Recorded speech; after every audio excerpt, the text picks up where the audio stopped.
Social media ઉપર જે લડાઈ ચાલી રહી છે એ બાબતે આજે મારે સ્પષ્ટ અને ખુલીને વાત કરવી છે। ગુજરાતનો યુવા જિગ્નેશ મેવાણી દારૂ અને ડ્રગ્સ સામે અવાજ ઉઠાવે, પોલીસને કહે કે તમારી મીઠી નજર નીચે ભ્રષ્ટાચારને કારણે, હપ્તાખોરીને કારણે આજે ગુજરાતના યુવાનો દારૂ અને ડ્રગ્સના રવાડે ચડ્યા છે અને તમારા પટ્ટા ઉતરી જશે। જિગ્નેશ મેવાણી આજ ચોપડી પાસ નથી, એને બહુ સમજી વિચારીને કહ્યું છે કે ભારતના બંધારણની અંદર સરકારી કર્મચારીઓની અને ખાસ કરીને પોલીસની ફરજ છે કે ગુજરાતની અંદર દારૂબંધી છે। ગુજરાતનું યુવા ધન દારૂ અને ડ્રગ્સના રવાડે ચડ્યું છે, ત્યારે દારૂ અને ડ્રગ્સ નું સેવન કરવા વાળાને તમે પકડો છો, પરંતુ દારૂ અને ડ્રગ્સનું વેચાણ કરતા લોકો સામે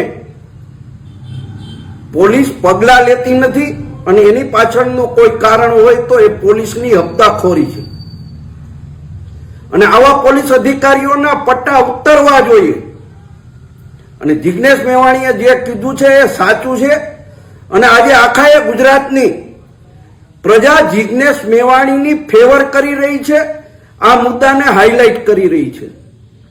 ત્યારે મારે આખા ગુજરાતની અંદર દરેક સમાજ, એ પાટીદાર સમાજ હોય, લોહાણા સમાજ હોય, વણિક સમાજ હોય, દલિત સમાજ હોય, કોળી સમાજ હોય, આદિવાસી સમાજ હોય, એ સમાજના બની બેઠેલા આગેવાનોને પણ ખબર છે કે એના સમાજના 30% વધારે યુવાનો ડ્રગ્સ અને દારૂના રવાડે ચડી રહ્યા છે, પરિવારો બરબાદ થઈ રહ્યા છે। સમાજની મોટી મોટી વાતો કરવી છે, પરંતુ ક્યાંક આ રાજ્ય સરકારથી ડરીને, પોલીસથી ડરીને દારૂ અને ડ્રગ્સ વિશે બોલવું નથી। તમારા સમાજને તમારે બચાવવો હોય તો દરેક સમાજના આગેવાનોએ ખુલીને દારૂ અને ડ્રગ્સની સામેની આ લડાઈમાં જાહેરમાં નિવેદનો કરવા જોઈએ, સરકારને વિનંતી કરવી જોઈએ કે જિગ્નેશ મેવાણીની વાત સાચી છે। આખા ગુજરાતની અંદર ગામડે ગામડે, ગલીએ ગલીએ દારૂ અને ડ્રગ્સ મળે છે, એ બંધ કરાવવા જોઈએ, નહીતર તમારો સમાજ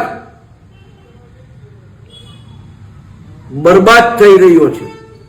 આવા સામાજિક આગેવાનોને, કોઈ પણ સમાજના હોય, એમને મારી વિનંતી છે કે આપ પણ ખુલીને આવો અને આ લડાઈ કોંગ્રેસ પાર્ટીની એકની લડાઈ નથી, આ ગુજરાતની લડાઈ છે। ગુજરાતના યુવા ધનને બચાવવા માટેની લડાઈ છે। એ લડાઈ જિગ્નેશ મેવાણી અને બાકીની ટીમ લડી રહી છે, ત્યારે તમારે સહકાર આપવા માટે આવવું જોઈએ। આ ગુજરાતની અંદર અનેક સંપ્રદાયો, અનેક ધર્મના વાળાઓ, અનેક ધર્મગુરુઓ પોતે પણ જાણે છે અને પોતાના પ્રવચનોની અંદર પણ કહે છે કે દારૂ અને ડ્રગ્સના વ્યસનથી દૂર રહો। આવા સાધુ સંતોએ પણ ખુલીને સરકારને કહેવું પડશે, મીડિયા સામે, સોશિયલ મીડિયા સામે આવીને કહેવું પડશે કે આ દારૂ અને ડ્રગ્સના કારણે યુવાનો બરબાદ થઈ રહ્યા છે, પરિવારો વિખાઈ રહ્યા છે, અનેક લોકો આ ડ્રગ્સ ને દારૂને કારણે મરી રહ્યા છે। ત્યારે ધર્મગુરુઓએ એના આશ્રમોની અંદર બેસીને ધર્મની વાતો કરવાને બદલે આ દૂષણ સામે લડવા માટે મેદાને આવવું જોઈએ, તાકાતથી આવવું જોઈએ। અને એ તાકાતથી તમે આવશો તો જ આ ગુજરાતની અંદર યુવા ધન બચી શકશે, આપણો ધર્મ બચી શકશે। લોક કલાકારો, સાહિત્યકારો ને પણ મારી વિનંતી છે કે શું તમે નથી જાણતા કે ગુજરાતની અંદર દારૂ અને ડ્રગ્સના રવાડે યુવાનો ચડ્યા છે? શું તમારા ડાયરાની અંદર પીને નશો કરીને યુવાનો આવીને પૈસા ઉડાડે છે? તમે જોવો છો અને ઘણા ડાયરાના કલાકારો જાહેરમાં ટીકા પણ કરે છે. પરંતુ ગુજરાતની જનતાને, ગુજરાતના યુવાનોને બચાવવા માટે તમે કેમ નથી બોલતા? આ દરેક સામાજિક આગેવાનો, ધાર્મિક સંસ્થાના વડાઓ, લોક કલાકારોને હું બહુ સ્પષ્ટપણે કહું છું કે તમારા દિલ ઉપર હાથ રાખીને કહો કે ગુજરાતનું યુવાધન આ દારૂ અને ડ્રગ્સને કારણે બરબાદ નથી થઈ રહ્યું? જો તમને એમ લાગતું હોય કે જિગ્નેશ મેવાણીની વાત ખોટી છે તો ખુલીને આવો ને સામે. ગુજરાતની પ્રજા તમને જવાબ દેશે.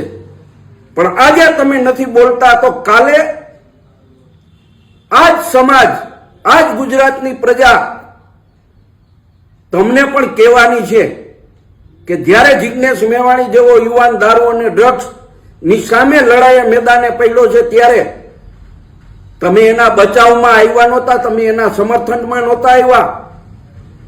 મારી દરેક સમાજ, દરેક ધર્મના વડાઓને, દરેક કલાકારોને, લોક સાહિત્યકારોને, પત્રકાર મિત્રોને પણ મારી વિનંતી છે કે જો તમને એમ લાગતું હોય કે ખરેખર ગુજરાતની અંદર બેફામ દારૂ મળે છે, પોલીસની મીઠી નજર નીચે આ બધું ચાલી રહ્યું છે, તો તમે પણ સમર્થનની અંદર આવો.